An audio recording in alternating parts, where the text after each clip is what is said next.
Bonjour à toutes et à tous et bienvenue à ce rendez-vous de l'actualité de la mi-journée. Mais avant, voici le sommaire de ce 13h.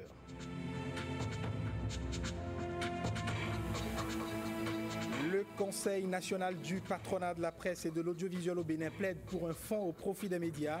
Il s'agit du fonds pour le développement des médias. Les patrons de presse l'ont réitéré à l'occasion de la journée de la liberté de la presse. C'était hier. Des visiteurs plutôt encombrants sur les plages de Fidjrosé à Cotonou, alors que les populations sont inquiètes pour ces algues marines. Le ministre du Cadre de vie et du Développement durable rassure.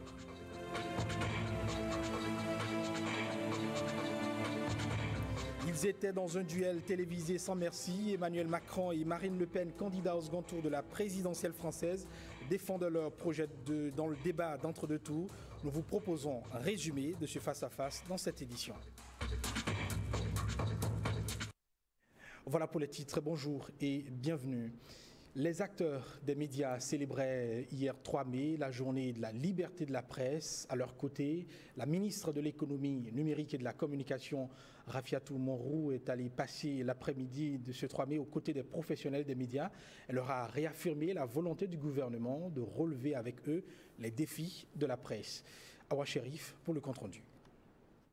Le concept de la sécurité des journalistes, l'accès aux sources de l'information, la protection de la liberté de presse, tout a été passé en revue au cours de cette journée pour permettre aux journalistes d'exercer leur métier avec plus de professionnalisme. C'est sans fausse modestie que nous proclamons que la presse béninoise, malgré tout, prend la place qui est la sienne dans l'état de droit que la plupart des Béninois s'évertuent à construire.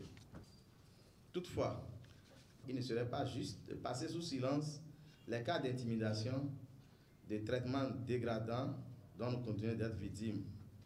Plus de 2 ans après sa promulgation, les professionnels des médias continuent de rêver des décrets et arrêtés qui retardent l'application effective du Code de l'information et de la communication. La ministre de la Communication, à cette occasion, a salué la qualité de la presse béninoise. Elle entend tout mettre en œuvre avec l'appui du gouvernement pour améliorer les conditions de vie et de travail des hommes des médias. Lorsque les temps sont critiques, que des craintes légitimes naissent de situations socio-politiques importantes, les médias béninois, toutes tendances confondues, se lèvent pour faire barrage à tout ce qui peut conduire notre société vers le pire. Voilà pourquoi il n'est jamais assez de vous rendre les hommages de la nation et de promettre qu'inlassablement nous travaillerons en parfaite harmonie avec les associations fêtières, le CNPA, l'UPMB et l'ensemble des acteurs à relever progressivement les défis qui s'imposent à nous. Par ailleurs, les journalistes ont été sensibilisés sur la nouvelle convention collective applicable à la corporation élaborée sous l'égide de l'UPMB et du CNPA Bénin.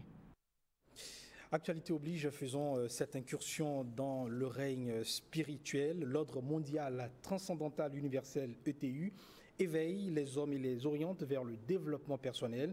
Il organise à Cotonou une série d'activités spirituelles pour éveiller les consciences et outiller le public à mieux cerner la connaissance. Jérôme Mungbo et Alexis Segbemon ont rencontré les responsables de l'Ordre des marins-pêcheurs pour davantage de précisions.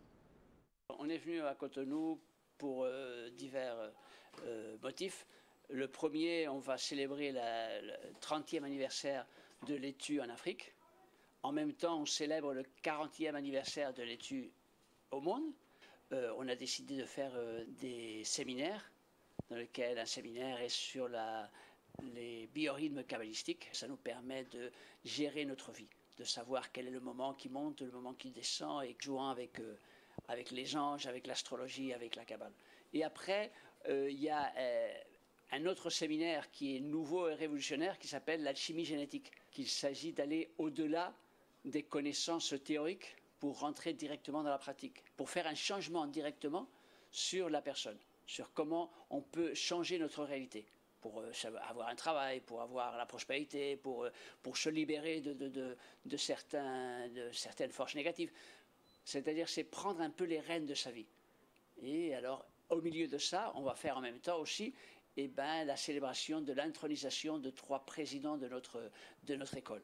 le président du Bénin, le président du Togo et le président de France. Il y a beaucoup de choses que nous faisons et c'est la nature qui nous mène. Mais quand on sait comment fonctionne la nature, alors c'est nous qui lui imposons notre désir et arriver à harmoniser notre vie. Le samedi, nous avons une conférence à partir de 16h et cette conférence parlera du rôle des ordres initiatiques et le cas spécifique de notre organisation, c'est-à-dire de l'ordre des marins-pêcheurs de l'école transcendentaliste universelle. Parce que nous avons une école qui enseigne les lois et les principes du fonctionnement de ces lois, mais nous avons aussi un ordre qui nous permet d'appliquer ces connaissances à notre propre vie. En dehors du samedi, nous allons parler de l'alchimie génétique. Nous allons parler également du biorhythme. Et le biorhythme est tout aussi important parce qu'il arrive des moments où on se sent bloqué, on ne sait pas quoi faire. Quand vous regardez sur votre fiche biorhythmique, vous vous rendez compte que c'est peut-être le moment de faire une pause, que tout le monde vienne, qu'il participe à cette conférence, et si cela répond à leur aspiration, alors qu'ils nous rejoignent. Mais surtout d'une façon pratique. Il faut comprendre la connaissance comme quelque chose qui est pratique, qu'on peut assimiler et qu'on peut utiliser dans notre vie. Ce n'est pas quelque chose de théorique, qu'on va rentrer une connaissance et après je continue à être la même personne qu'avant, ça ne sert à rien. Non, il s'agit de prendre la connaissance et que cette connaissance te transforme et que tu sois une nouvelle personne à partir de là.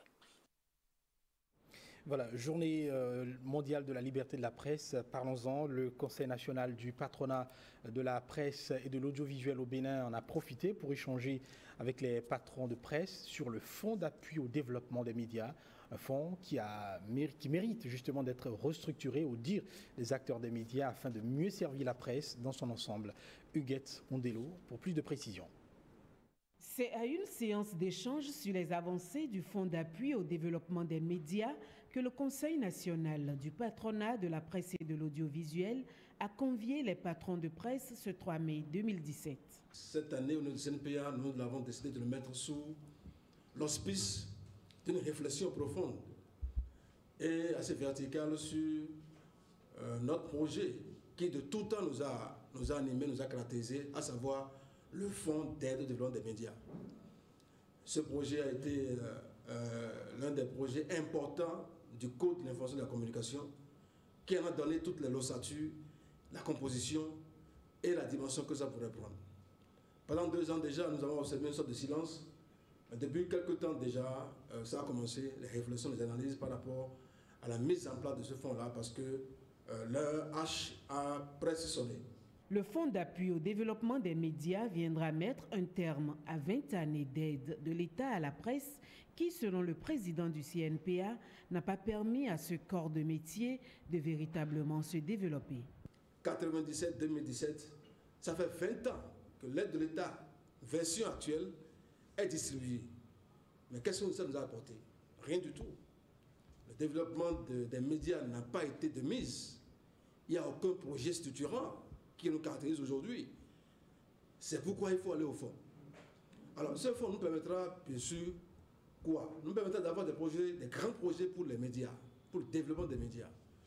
Il s'agira, par exemple, d'avoir une messagerie de presse, grandeur nature, une grande imprimerie de presse qui pourrait éditer tous les journaux, aller au niveau de la centrale d'achat des étangs de presse. Une communication est prévue au cours de cette séance d'échange. Elle porte sur la mise en œuvre du Fonds d'appui au développement des médias, un fonds placé sous la tutelle du ministère de la Communication. On reste toujours dans le monde des médias pour mieux comprendre le fonctionnement de la presse. Nous vous proposons donc une incursion dans ce monde des médias béninois. Comment se passe le travail dans ce monde? Comment les journalistes concilient-ils vie conjugale et vie professionnelle? C'est une enquête de Blaise Adampour et Dine Bouraïman. On entend leur voix à la radio.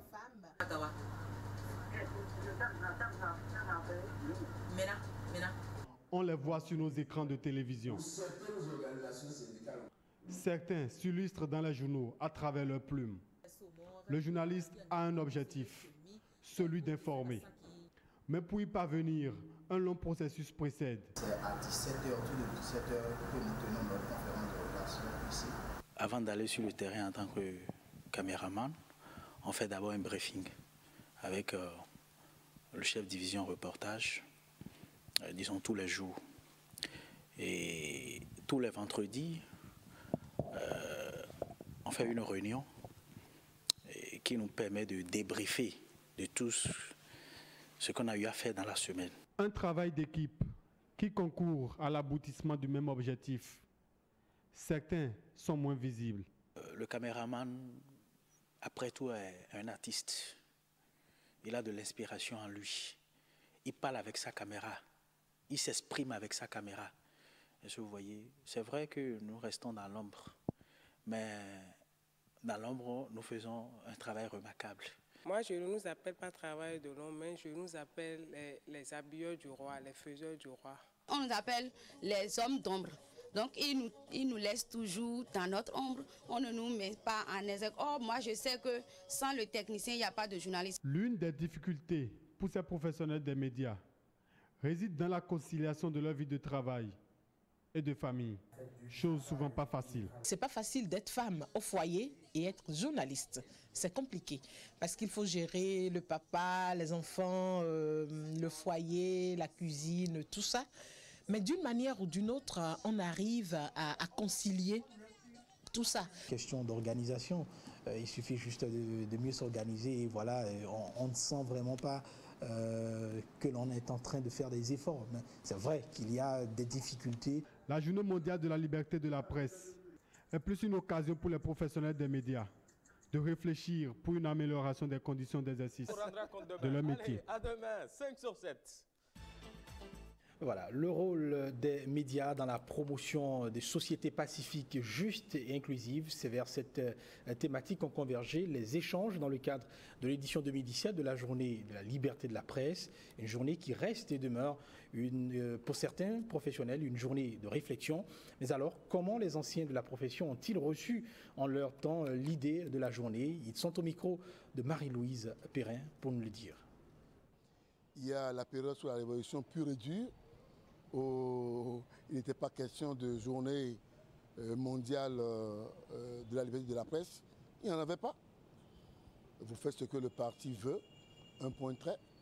Vous ne parlez que dans le cadre de la Révolution. Donc c'était la première période. Puis il y a eu la période du renouveau démocratique.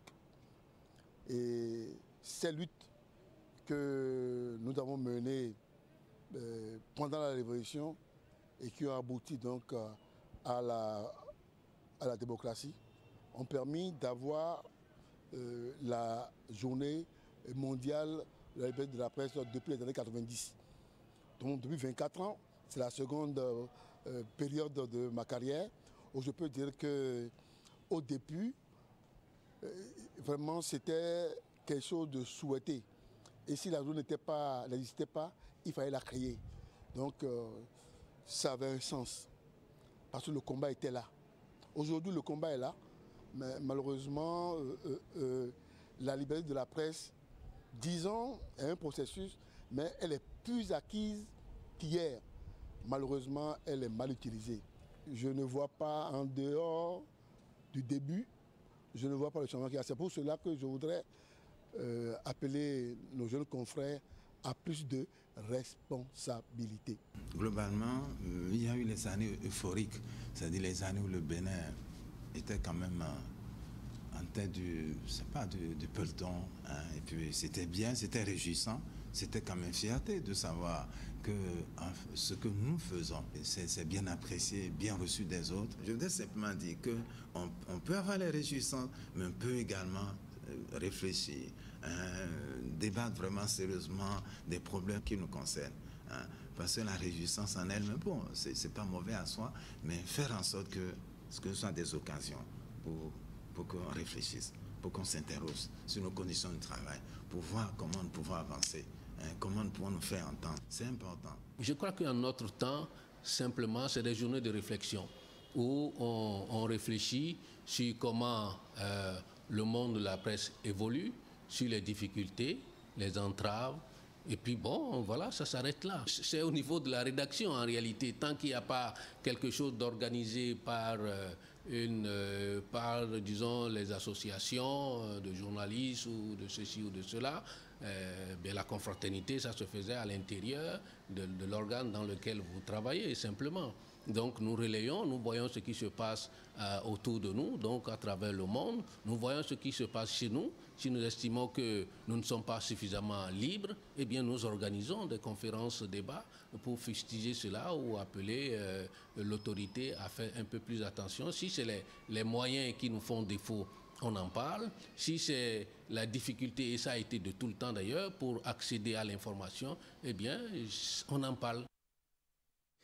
Intéressons-nous à présent à ce genre journalistique en progression et qui a de l'audience auprès de certains auditoires au Bénin, la revue de presse. Elle est d'autant prisée par un certain auditoire quand elle se fait en langue nationale, mais il y a un hic, le respect des normes déontologiques entre adulation et respect des normes professionnelles. Que reste-t-il véritablement de la revue de presse en langue nationale? Koudous Abdoulaye et Alexis Kenom se sont intéressés à la question. Voyez le reportage. Il donne une dernière touche à ses papiers avant de livrer sa revue de presse en fond. Arnaud Béanzin est journaliste en langue, officiant sur une chaîne de radio privée à Cotonou. Loin du studio, Arnaud se concentre dans son bureau pour faire la synthèse de l'actualité parue dans les quotidiens.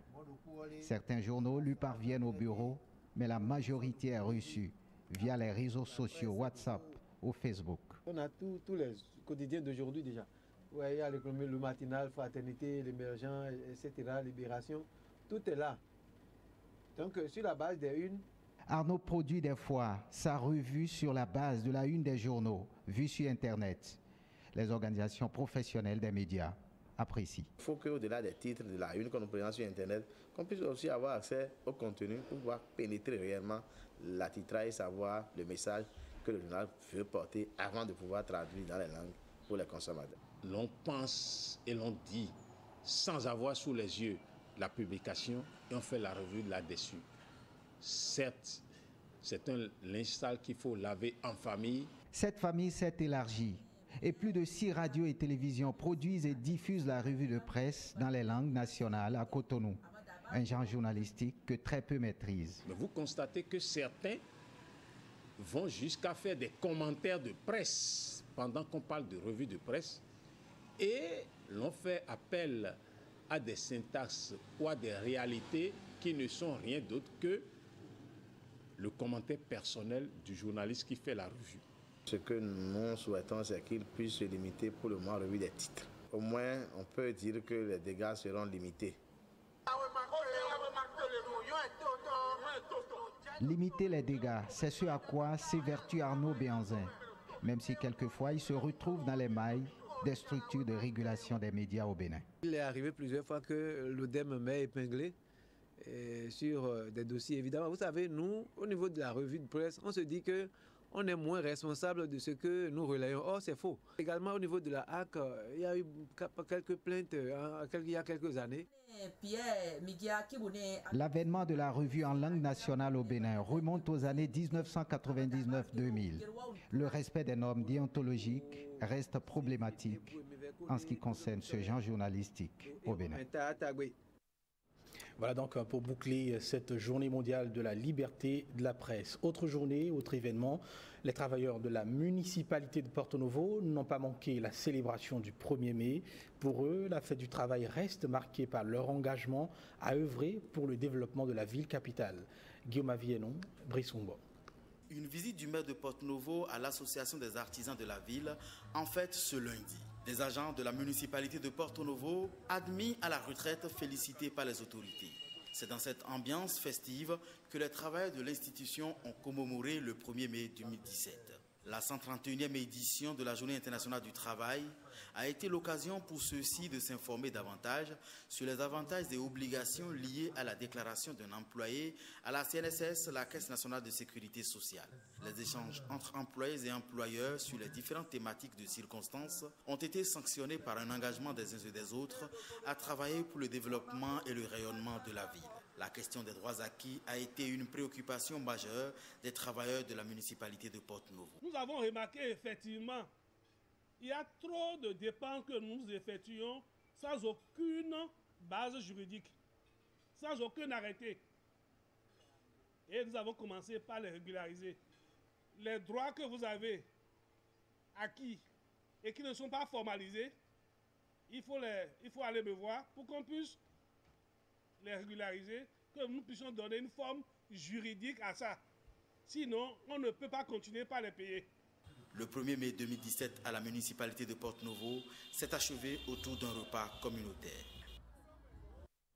Toujours à Porto-Novo, la salle de conférence du ministère de la Justice et de la Législation abrite les travaux de la première session ordinaire de la Commission nationale OHADA, rencontre statutaire.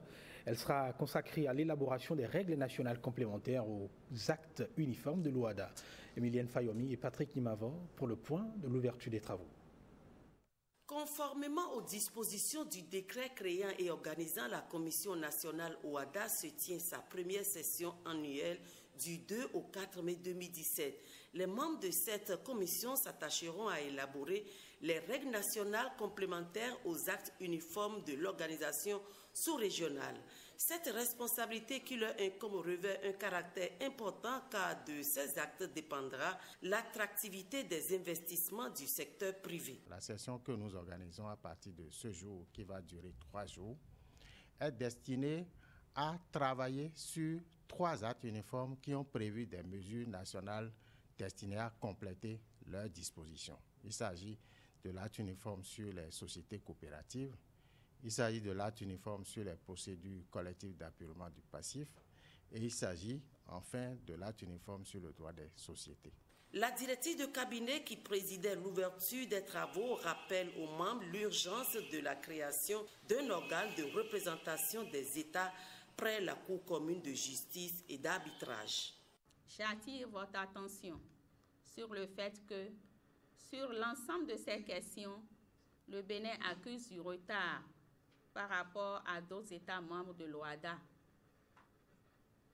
Mais au-delà de cet aspect des choses, je voudrais souligner à votre attention que votre session se tient dans un contexte où le Bénin est porteur d'un certain nombre d'initiatives qui nous appellent à l'exemplarité du point de vue du respect de nos obligations. Parlons environnement à présent avec la plage de Fidjrosé à Cotonou qui accueille depuis quelques jours des occupants plutôt gênants, des déchets rejetés par la mer. Il s'agit en clair des algues marines. Leur présence inquiète les populations riveraines et les usagers de cette plage.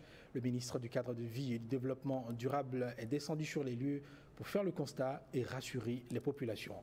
Reportage William Aguiar. Des corps étrangers le long de la berge ici à la plage Fidjrosé. Des déchets rejetés par les vagues de la mer dans un environnement de plus en plus salubre. Ce sont les algues marines. Ces déchets peu toxiques étalés sur une surface relativement limitée. Le phénomène est cyclique et naturel. À certaines périodes de l'année, les océans rejettent à cause de raisons diverses. On a parlé de changement de la température de l'eau. Il y a aussi les actions humaines liées à la pollution, le rejet de nos eaux usées, la pollution par l'usine de phosphate de Pémé au Togo. Tout ça perturbe un peu l'écosystème marin et surtout ces algues-là qui, un peu déstabilisées, sont dessouchées et rejetées sur nos plages. Un phénomène maîtrisé, le ministère en charge du cadre de vie pense déjà à sa valorisation. Sur les lieux, un laboratoire de recherche, celui des sciences et techniques de l'eau de l'université d'Abomey-Calavi. En effet, nous avons l'habitude déjà de faire sur la jacinthe d'eau, qui est une espèce aquatique comme celle-ci, le test de biogaz. C'est-à-dire, nous essayons de mettre ces plantes-là aquatiques dans des digesteurs et après un certain temps, ces plantes, il faut dire que c'est un mélange qui est fait avec d'autres substrats. En l'occurrence, nous utilisons soit les fesses humains ou nous utilisons les fientes de volaille. Donc, après le mélange, un temps donné, il y a production de biogaz qui est du méthane. Nous parlons de la méthanisation.